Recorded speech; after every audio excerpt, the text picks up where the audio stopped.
Alors, tu viens de changer de position. Ce qui est bon pour Pitou est bon pour Minou. La rencontre, Lisée, Mulcaire. Tom, je me porte à la défense de Pierre Poilievre parce que tu as dit, tu l'as critiqué hier, je crois, parce que, bon, il a dit l'explosion près du poste frontalier aux États-Unis, que c'était un attentat terroriste alors qu'il y avait rien sûr. Mais lui, il dit, Poilievre, il dit, écoutez, c'est CTV, là. CTV a dit, selon nos sources gouvernementales, ça serait une attaque terroriste. Donc, lui, il a cité un poste de télé, Tom. Ben oui. Alors, j'ai zéro mémoire pour les noms, zéro mémoire pour les visages, mais j'ai une très bonne mémoire pour ce que j'entends. Alors, j'étais en onde avec notre ami Paul Larocque mercredi soir, puis il nous joue le clip en français de Poilievre en train de dire est-ce que le premier ministre peut nous expliquer donc sur cet acte terroriste en français. Là, hier, je me pinçais, j'entendais Poilievre dire, c'était CTV. Alors, les gens ont fait ce qu'on appelle en anglais du fact-checking, ils sont allés vérifier. CTV n'avait rien mis en onde avant que Poilievre fasse cette déclaration à la période des questions. Et d'un. Et de deux, il se fiait sur ce qu'il avait dit en anglais. Parce qu'en anglais, il commence en disant, d'après les rapports médiatiques, c'est un acte terroriste, qu'est-ce que le premier ministre a à dire? Mais en français, il était clair, sans embâche, qu'est-ce que le premier ministre a à dire sur cet acte terroriste. Il a affirmé, comme un fait avéré, qu'il s'agissait d'un acte terroriste. Alors, je vais partager un secret, dis-le à personne. Il y a un troll farm, il y a une ferme pleine de trolls des conservateurs. Ils ont toujours la même technique. Quand ils t'écrivent, ils trouvent un nom assez idoine, un nom assez original, unique. Ils t'écrivent de cette personne-là. Cette personne existe. Elle travaille dans un bureau quelque part, mais ils utilisent ce nom-là, puis c'est toujours une adresse Hotmail ou Yahoo. C'est quand la dernière fois que tu as vu quelqu'un avec une adresse Hotmail? En 2003, peut-être. Donc, c'est toujours donc, ils prennent un vrai nom, ils t'écrivent, puis là, ils me disent misstatement about Poilievre. Alors, il écrit misstatement, qui est un mot. Il écrit Miss, Mademoiselle, M-I-S-S, puis après, il écrit statement. Je te le jure. Alors, il dit, c'est pas correct. Il était juste en train de répéter ce qui est en nom. Puis, j'ai écouté en anglais et en français. Yeah, sure, t'as écouté en français. Alors, je lui ai juste envoyé la phrase qu'il a dit en français, mais je lui ai envoyé en anglais pour qu'il le voie et qu'il puisse le lire. Il ne m'est jamais revenu. Alors, ce que je retiens de ça, c'est que non seulement Poilievre n'a pas la maturité de la fonction, parce qu'il a bel et bien affirmé que c'était un acte terroriste, mais plus que ça, il a cette tendance lourde que d'aucuns ont déjà décodé chez lui d'être un émule de Donald Trump, c'est-à-dire que, un, il n'a jamais tort, deux, quand il a tort, c'est la faute des médias ou la faute des autres. Bienvenue dans le monde merveilleux de Pierre Poilievre. Et Jean-François, ça, c'est la politique du pire, parce qu'il avait l'air d'être content qu'il y ait un attentat terroriste. Ça faisait son affaire à Pierre Poilievre.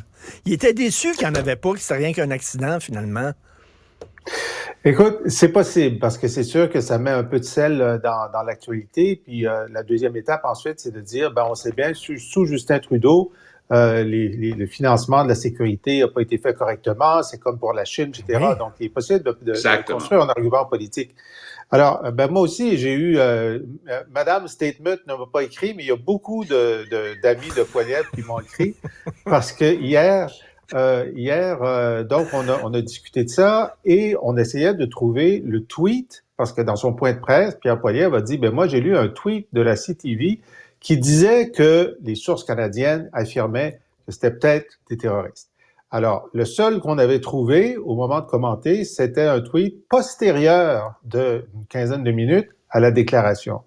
Mais là, eux, ils nous envoient un tweet antérieur de CTV, Breaking News, de 12h49, qui dit « Canada operating under assumption Rainbow Bridge vehicle explosion is terror-related, say sources ». Le Canada suppose, fait la présomption que l'explosion est reliée à du terrorisme, selon des sources. Alors, donc, moi, je lui donne ça. Poilievre a dû voir ça, ou ses conseillers, puis on dit, regardez, la présomption, en ce moment, selon CTV, selon ses sources, c'est que c'est du terrorisme. Mais à partir de cette information-là, que c'est une présomption, M. Poilievre doit répéter que c'est une présomption. Non, il en a fait une certitude. Il en a fait une certitude, OK? Ce qui fait que même avec cette vérification factuelle, il peut se dire « j'ai lu ça sur CTV », mais il aurait dû ne pas aller plus loin que la présomption. Et c'est pourquoi je réitère à Madame Statement et tous les autres qui m'écrivent que c'est quand même une erreur de débutant. Il aurait pu dire, écoutez, Monsieur le Premier ministre, il semble, selon des sources de votre gouvernement, que vous présumez que c'est du terrorisme. On ne le sait pas, mais en tout cas, ça semble assez grave. Que faites-vous pour la sécurité des Canadiens? Ça, on n'en débattrait pas une deuxième journée, là. Il n'y aurait aucun problème. Tom, parle-moi de la voix Camillien Hood de Gazette. Il a sorti quelque chose de très intéressant. Très bon papier à la une de la Gazette aujourd'hui. Andy Riga, un gars qui couvre Montréal depuis longtemps. Il est allé avec une demande d'accès à l'information et il a obtenu copie d'un rapport fait par une grosse compagnie d'ingénierie qui s'appelle CIMA+, sur la voie Camillien Hood. Donc, il y a plusieurs choses là-dedans.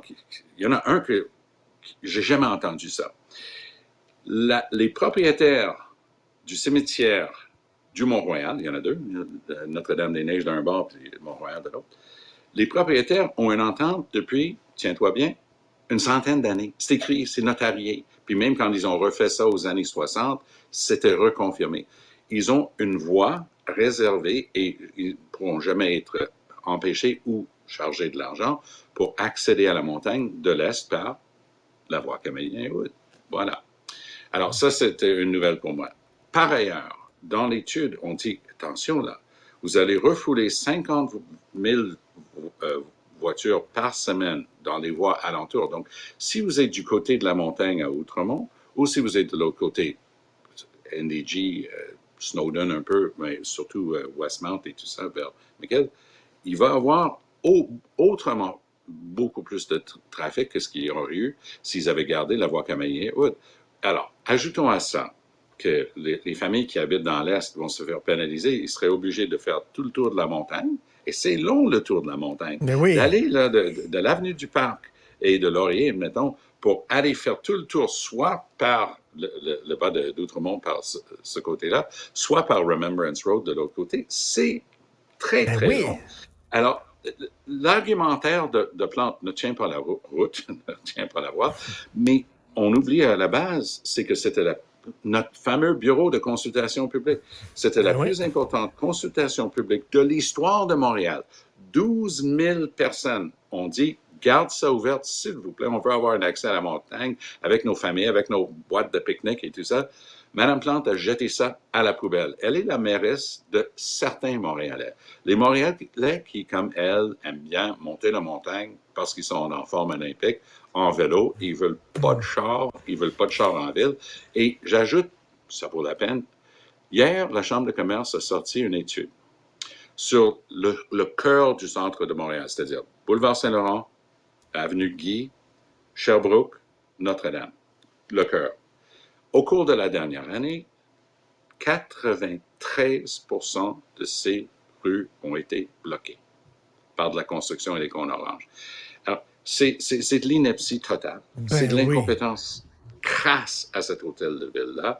La bonne nouvelle pour les gens qui veulent avoir accès à la montagne, c'est que Mme Plante a dit qu'elle ne pourrait pas finir ça avant 2027. Les gens qui votent à Montréal auront la chance de la remplacer d'ici là. Oui, mais le chantier va commencer quand? Ah ben, ça, on compte, c'est comme l'âge d'un chien, on compte ça en années fonctionnaires. Ah ouais, c'est une année chien, c'est ça. Ouais, c'est ça. Mais Jean-François, à quoi ça sert d'avoir un office de consultation publique si, de toute façon, on s'en fout de ce que les gens disent? Voyons donc. Ben oui. Écoutez, moi, ce qui m'attriste, là, c'est le nombre de repas chez Alexandre qu'on a payé aux gens de l'Office pour discuter de cette consultation. Maintenant, c'est en pure perte. On a perdu peut-être 75, 100 repas chez Alexandre qui étaient consacrés à ça, là. Est-ce qu'on peut se faire rembourser? Non. Alors, mais ce que j'ai hâte de voir, c'est que donc le cimetière Mont-Royal a donc un droit d'accès depuis l'Est ou depuis l'Ouest. C'est notarié. Les représentants du cimetière ont toujours été contre la fermeture. Puis effectivement, les gens qui viennent de l'Est devront faire un détour pour aller voir leurs défunts, leurs chéris défunts, etc., leurs chers défunts. Et est-ce qu'ils vont demander une injonction? Parce que pour l'instant, Oui. on vient de découvrir que ça existe. Eux devaient le savoir. Et est-ce qu'une injonction est suffisante pour empêcher la ville de procéder avec son projet? C'est le prochain chapitre de cette saga, il me semble. Tout à fait. Tom, est-ce que Gabriel Nadeau-Dubois va survivre à son vote de confiance? Moi, je crois que oui, mais rapportons-nous à la discussion qu'on a eue sur les conservateurs du week-end dernier. C'est quoi un chiffre? Bon, dans mon cas, c'était facile. Mais c'est quoi un chiffre? On peut faire la comparaison avec Bernard Landry et ainsi de suite. Avec les partis politiques mus par une idéologie, c'est toujours plus difficile. Mais on a vu, le Parti québécois, c'est des scores Enver Hoxha d'Albanie, c'est 80%. Legault, c'est 99%. Puis en bas de 4, on dirait qu'en bas de 99%, point de salut. Mais je pense qu'un score raisonnable, dans les circonstances, serait dans les 75-80. Si jamais... Landry, je pense que c'était 77, quelque chose comme ça. 76. Et 76. Ah, c'est devenu un peu la ligne en pointillé. Hein? En bas de ça, je pense qu'il aurait de la difficulté. Je ne pense pas qu'il va tomber en bas de ça parce que, comme remplaçant, il n'y a pas grand monde. La personne la plus agréable, intelligente et avec énormément d'autres gens que j'ai rencontrés à QS, c'est Guillaume Clich-Rivard. Ça, c'est un gars brillant, zéro prétention, travaillant fort dans son comté, vraie idéologie progressiste. C'est un gars intéressant. Marisal, c'est un peu un gars tout seul. Je pense pas qu'il attirerait énormément de gens autour de lui. Mais on a l'autre moitié de la chefferie, la co-chefferie féminine qui va se décider aussi. Ça va dépendre qui va entrer là-dedans. Ça va être intéressant de regarder. Et Jean-François, pour moi, le niveau là, qu'il faut qu'il atteigne, c'est 77 %. Ça, c'est le vote de confiance qu'a eu Éric Duhaime dans son parti. S'il a moins qu'Éric Duhaime dans son propre parti, ça a l'air bizarre. Ben, ça a l'air bizarre. Et puis, moi, je pense qu'il y a un risque réel qu'il soit en bas de 77 et en bas de 75. Le risque est réel. Et surtout qu'il a déjà eu un vote de confiance. Donc, d'abord, il a été élu, c'était contesté, on n'a pas eu le résultat. Il y a eu un vote comme ça contre la chaise. La chaise avait eu 6 %, lui avec 94. C'est qu'il va tomber de 94 à quelque chose. C'est sûr qu'il va tomber. Mais s'il tombe en bas de 77, 76, 75, ben, écoute, si tu n'étais pas capable d'avoir autant que Éric Duhaime, on se souvient que Joe Clark, lui, à 65, il était parti. À 65, il était parti, OK? Alors, donc, moi, je suis pas sûr du tout. Et surtout que le livre de Catherine Dorion fait énormément mal. Il y a des gens qui lisent ça. Évidemment, GND a décidé de ne pas répondre à chacune des attaques. Il est cité 50 fois dans le livre. Moi, je trouve ça dévastateur. Je l'ai lu, là, et je trouve ça dévastateur. Puis, il aurait dû répondre. Mais ce qui fait, au-delà de Catherine Dorion, c'est que pour beaucoup de gens, le problème de QS à la dernière élection, c'était GND. C'était lui le problème. C'est lui qui a avalisé les taxes oranges. C'est lui qui a fait en sorte qu'on parle juste de la classe moyenne au lieu de parler des déshérités. C'est lui qui était au « je me moi », on voyait pas assez Manon Massé, etc. Et donc, si ça leur prend un bouc émissaire, y compris pour Jean Talon puis pour le plafonnement, ben, il y a pas d'autres candidats que lui comme bouc émissaire. Alors, mobiliser 25 % pour la chaise, c'est possible. Ouais. Le jeu moi m'a beaucoup troublé aussi, je me souviens. Et c'était lui dans une pose un peu stalinienne, comme ça, avec sur l'autobus Manon Massé en arrière. C'est moi vers l'avenir, genre de choses. On tourne le dos à ces affaires-là. Moi, ça m'a toujours truqué, mais le staff work, le travail du staff autour de lui, il faut toujours que ce soit tamisé par un chef. Ton staff te pond quelque chose, tu dis, wow. Alors, le truc, la taxe orange, là, c'était dévastateur parce que c'était juste du mauvais travail. L'idée d'un malus-bonus pour les gros Mm. cylindrés, c'est une bonne idée. Mais le bout Mm. qu'ils n'ont pas compris, c'est qu'il y en avait déjà pas mal de ces taxes-là. Puis eux, ils étaient en train, c'était pas faux, c'était irréfutable, de 7 000 $ pour une Camry, dévastateur comme ligne d'attaque. Donc, moi, je pense aussi, Richard, que en ce moment, à la Chambre, il a sorti des chiffres sur le salaire moyen des travailleurs de la fonction publique, qui étaient tout croche parce qu'il incluait là-dedans les gens à temps partiel pour baisser la moyenne. Et Legault le regarde et dit, mais de quoi tu inventes là? Puis tu sais quoi? Legault avait entièrement raison. Donc, il manque de solidité sur le fond très souvent dans ces dossiers. Et très rapidement, Jean-François et après Tom, pourquoi il y a des députés de la CAQ qui sont sortis en disant qu'ils bougonnaient, ils n'étaient pas d'accord avec l'argent donné aux Kings de Los Angeles, en sachant fort bien que le lendemain, il y avait un vote là-dessus, puis qu'ils allaient voter du côté de leur chef? Pourquoi ils sont sortis d'abord? Ils savaient peut-être pas que c'est parce que c'est une motion qui est déposée le matin même. Mais quoi qu'il en soit, c'est ça, sans préavis. Mais quoi qu'il en soit, ils savaient que l'opposition, je veux dire, c'est sûr, c'est automatique là, qu'ils allaient essayer de faire voter le monde là-dessus. Ça dépend de ce qui s'est passé pendant la rencontre de la CAQ. Alors, pendant le caucus, là où il n'y avait pas les attachés, puis les conseillers, puis le chef de cabinet, c'est tout à fait possible que ça ait commencé avec M. Legault disant, écoutez, on a fait une gaffe monumentale avec cette affaire des Kings. Je le reconnais. Moi et puis Éric, on pensait que c'était une bonne idée, Éric Girard. On voit bien que c'est une mauvaise idée. On a regardé le contrat. Qu'est-ce que ça ferait de se dédire? Ça coûterait, je sais pas, tant de dollars, mais ça mettrait Gary Bettman encore plus en tabarnak contre la Ville de Québec.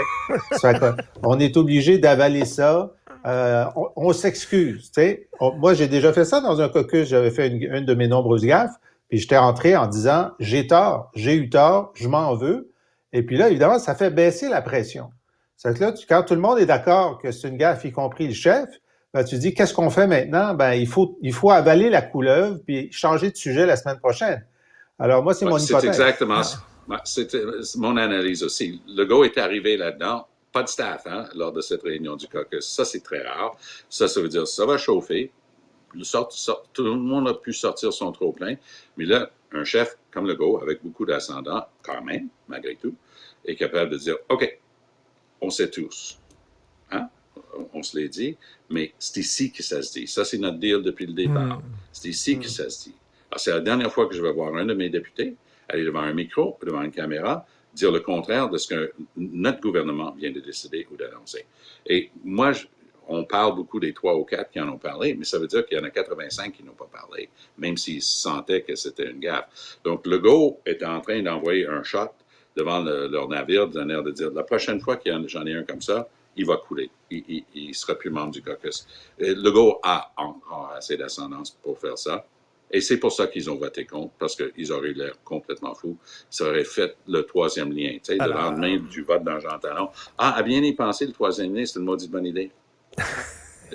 Alors, les Stormtroopers ont serré les coudes derrière Darth Vader hier. Merci beaucoup à vous deux. Bon vendredi, bon week-end. Salut. Merci. Si vous voulez vous faire parvenir le dernier ouvrage de Jean-François Lisée par la bouche de mes crayons, tiens, d'ailleurs, il va être au Salon du Livre. Vous pourrez aller faire autographier votre livre là-bas. C'est un recueil de ses meilleures chroniques dans le devoir. Bien, allez sur laboîtealisée.com.